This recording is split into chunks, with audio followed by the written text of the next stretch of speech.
Nandini Chakraborty CS ছিল একজন বাঙালি মহিলা। আপনারা অ্যান্টি বেঙ্গলি শুধু নয়, অ্যান্টি হিন্দু, অ্যান্টি হিন্দিও আমি প্রমাণ করে দিচ্ছি। আপনারা নন্দিনী চক্রবর্তীকে রাত্রি 12:30টার পরে তাণ্ডব করে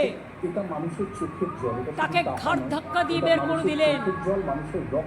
একবার রাজ্যকে জিজ্ঞেস করার প্রয়োজন মনে করলেন না বিজেপির দালালি করতে গিয়ে। ঠিক আপনাদের লজ্জা। দুই, হোম সেক্রেটারিও বাদ, তিনি তো নন বেঙ্গলি। কেন বাদ হলো? ডিজি কে ছিলেন পীযূষ পান্ডে, এক কথায় বাদ, তিনি তো নন বেঙ্গলি ছিলেন। সুপ্রতিম কে ছিল কলকাতা পুলিশ কমিশনের, বাঙালি ছিল। বিনীত গোয়েল কে ছিল, নন বেঙ্গলি ছিল। তার মানে আপনারা শুধু বাংলা নয়, নন বেঙ্গলি অ্যাফিসিয়েন্ট অফিসারদেরও বাদ দিয়েছেন। আপনারা দেখেছেন। নমস্কার। মমতা ব্যানার্জির কালকে ওই গ্যাস সিলিন্ডারের দাম বেড়ে যাওয়ার প্রতিবাদ সভা থেকে যা যা বললেন, শুধু বাংলার মানুষ না, মানে বাংলার মানুষের তো হয়েইছে, ভারতবর্ষের মানুষও হেসে গড়াগড়ি খাচ্ছেন, সবাইকে গুলিয়ে দিয়েছেন। এমনকি ওনার পার্টির লোকেদেরও বড্ড গুলিয়ে দিয়েছেন। কেন বলছি? একবার উনি বললেন বিজেপি বাঙালি বিরোধী। এই লাইনটা তো বহু শুনেছি। মানে ওনার সমর্থকরা, বি গ্রেড টিমগুলো যেমন বাংলা পক্ষ বলে বাঙালি বিরোধী, হিন্দুস্তানিদের হয়ে ব্যাট করা দল। কিন্তু এখানে একটা গুগলি, বাঙালি বিরোধী বলেই থামেননি, হিন্দি বিরোধীও। দাঁড়ান, ওখানে শেষ হয়নি। এরপরে বললেন বিজেপি হিন্দু বিরোধী। ভাবুন, যেই বিজেপির বদনাম বা নাম ডিপেন্ড করে কে বলছে, যে বিজেপি একটি হিন্দুত্ববাদী দল, হিন্দুদের পক্ষে কথা বলে, মুসলমান বিরোধী বলে সবাই জানে। কালকে মাননীয়া বললেন বিজেপি হিন্দু বিরোধী।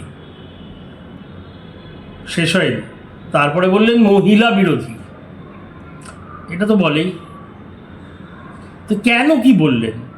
কালকে নন্দিনী চক্রবর্তী, আমাদের মুখ্য সচিব, চিফ সেক্রেটারিকে বদলি করা হয়েছে। তার জায়গায় এসছেন দুশ্মন নারীওয়ালা। যাই হোক, তাহলে ওনাকে বদল করা হয়েছে বলে বোধহয় বিজেপি নারী বিরোধী।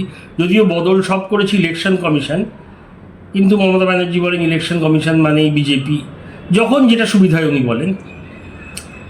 পরে দেখবেন আবার ইলেকশন কমিশনই বোধহয় খুব ভালো হয়ে গেছে, যেমন রাজ্যপালের ক্ষেত্রে হয়েছিল। যাই হোক, নন্দিনী চক্রবর্তীকে সরানো হয়েছে বলে বোধহয় নারী বিরোধী, এবং উনি বাঙালি, তাহলে বাঙালি বিরোধীও। এবারে হিন্দি বিরোধী কেন?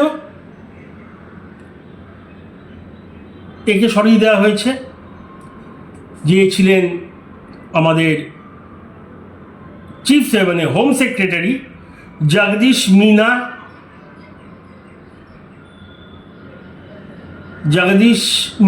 যার নাম, উনি তো হিন্দিভাষী। ওনাকে সরিয়ে আনা হয়েছে সংঘমিত্রা ঘোষকে, তাই বোধহয় হিন্দি বিরোধী। বিনীত গোয়েলকে সরিয়ে দেওয়া হয়েছে, ডিজিপি পীযূষ পান্ডে, ওনাকেও সরিয়ে দিয়ে নতুন আনা হয়েছে। তাহলে এরা হিন্দিভাষী, তাই বোধহয় হিন্দি বিরোধী। এবারে যাদের সরানো হয়েছে বা যাদের আনা হয়েছে সবাই কিন্তু হিন্দু, তাই মুসলিম কার্ডটা এখানে খেলা হয়নি। মুসলিম বিরোধী তো আছেই, তাই বোধহয় বিজেপি হয়ে গেল হিন্দু বিরোধীও। খুব কনফিউজিং। এবারে প্রশ্ন উঠতে পারে, জগদীশ মিনা তো হিন্দিভাষী, তাকে বার করে আনা হলো সংঘমিত্রা ঘোষ। উনি বাঙালি, আবার নারীও। তাহলে কি এবারে বিজেপি পুরুষ বিরোধীও? যদি ওটা উনি বলেননি, মানে আর বাকি থাকবে কেন? ওটাও অ্যাড করে দিলে পারত। বেশ কনফিউজিং না? আনা হলো নারীকে, পুরুষ সরিয়ে। তখন কিছু না, যখন একজন নারীকে সরিয়ে পুরুষকে আনা হয়েছে তখন হয়ে যায় নারী বিরোধী। আবার সে বাঙালি হলে বাঙালি বিরোধী, কিন্তু অবাঙালিকে সরিয়ে বাঙালিকে আনালে তাহলে কি বাঙালি পন্থী না? মানে এমন গুলি দিয়েছেন না। এবারে ওনার ওই যে ডিজিটাল যোদ্ধা, বি গ্রেড, সি গ্রেড টিমগুলো যে প্রচার করে সারাদিন, তো ন্যারেটিভ হারিয়ে ফেলবে। একটা স্ক্রিপ্ট আসে, বলা হয় আইপ্যাক থেকে, সেটা পড়ে শোনায় সবাই, কারণ সবার ভিডিও দেখুন, পোস্ট দেখুন এক রকমের সারাদিন। এইবারে মাননীয়া তো নিজের কথা বলেন, উনি কারো স্ক্রিপ্ট পড়েন, এমনকি অভিষেক ব্যানার্জিও আমি মানে বলতে পারি কথাবার্তা শুনে উনি স্ক্রিপ্ট পড়েন, কেন সেম কথাবার্তা বলেন প্রতিটা মিটিংয়ে। তো যাই হোক, ব্যতিক্রম মমতা ব্যানার্জি, উনি নিজের মতোই কথা বলেন, এটা এই বয়সে চেঞ্জও করা যায় না, উনি স্পন্টেনিয়াস বলেন। এই যে পারসেপশন ছিল বিজেপি বা এই ধারণা মুসলিম বিরোধী, ওখান থেকে এখন হয়ে গেল বিজেপি হিন্দু বিরোধী। এতদিন ছিল যে হিন্দি ভাষীদের দল বিজেপি, যদি ব্যাপারটা পুরো মিথ্যে। বাংলা বিজেপিতে 98 বা 99% বাঙালি, হাতে কোনো অবাঙালি আছে, কিন্তু এটা বলে এসছে। কিন্তু এখন বানিয়ে দিল হিন্দি বিরোধীও, মানে সবার ভোটটা চাই। কিন্তু তো পুরো শ্যালো হয়ে গেল, মুসলিমরা আচ্ছা এতদিন ভাবতাম মুসলিম বিরোধী, যে হিন্দু বিরোধীও, ঠিক আছে, রাগটা কমে গেল। বা বাঙালিরা ভাবছে এই বাঙালিরা যে বিজেপি বাংলা বিরোধী, এটা রাগ, এই তো বলছে অবাঙালি বিরোধী, রাগটা কমে গেল। মানে উনি যে কি কমেডিটা করলেন সেদিন, মানে গতকাল, কি বলবো, বিজেপি হিন্দি বিরোধী, হিন্দু বিরোধী, মহিলা বিরোধী, বাঙালি বিরোধী, অবাঙালি বিরোধী, শুধু বাদ রেখেছেন পুরুষ বিরোধীটা ছাড়া, ওটাও বলে দিতেন। এই তো এই যে জগদীশ মিনাকে সরিয়ে সঙ্গমিত্রা ঘোষকে আনা হলো, তাই জন্য পুরুষকে সরিয়ে একজন নারীকে। ও তারপরে বলে রাত 12টায় একজন মহিলা চিফ সেক্রেটারি নন্দিনী চক্রবর্তীকে অপসারণ করলো। আরে বাবা, ইলেকশন কমিশন অর্ডার দিয়েছে রাত 12টা বা 12:30টায়, কেউ কি ওনাকে ঘুম থেকে উঠিয়ে বাড়ি থেকে অফিসে ডেকে এনে আবার অফিস থেকে বার করে বলেছেন আপনি অপসারিত? না রে বাবা, সময় দেওয়া হয়েছিল পরের দিন দুপুর 3টের মধ্যে সব রদবদল হওয়ার, মানে 15 ঘন্টা হাতে। ইলেকশন কমিশন মাঝরাতে দিক ভোরবেলা দিক সেটা তাদের ব্যাপার, কাউকে ফোন করে ডেকে কি জাগিয়ে এসব করানো হয়েছে? এমনভাবে ব্যাপারটা প্রেজেন্ট করা হচ্ছে, আরে ওদের অর্ডার যখন ইচ্ছা দিতে পারে। তার সাথে রাত 12টায় মহিলাকে অপসারণ করানো, মানে উনি কি রাত 12টায় বসেছিলেন অফিসে? অদ্ভুত কথাবার্তা, নাকি অফিসে ছিলেন?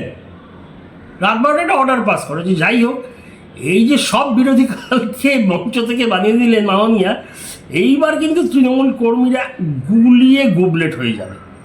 কেন বোঝার উপায় নেই মমতা ব্যানার্জি কি বললেন কালকে, কি বলতে চাইলেন, উনি নিজেও বুঝেছেন নাকি, যথেষ্ট সন্দেহের ব্যাপার। ওই বক্তৃতায় আরও অনেক মজার মজার কথা বলেছেন, কিন্তু আপাতত আমি এই প্রতিবেদনে এই 4টেই বললাম: বাঙালি বিরোধী, অবাঙালি বিরোধী, হিন্দু বিরোধী, হিন্দি বিরোধী, মুসলমান বিরোধী তো আছেই, মানে কার বিরোধী না বাকি থাকে।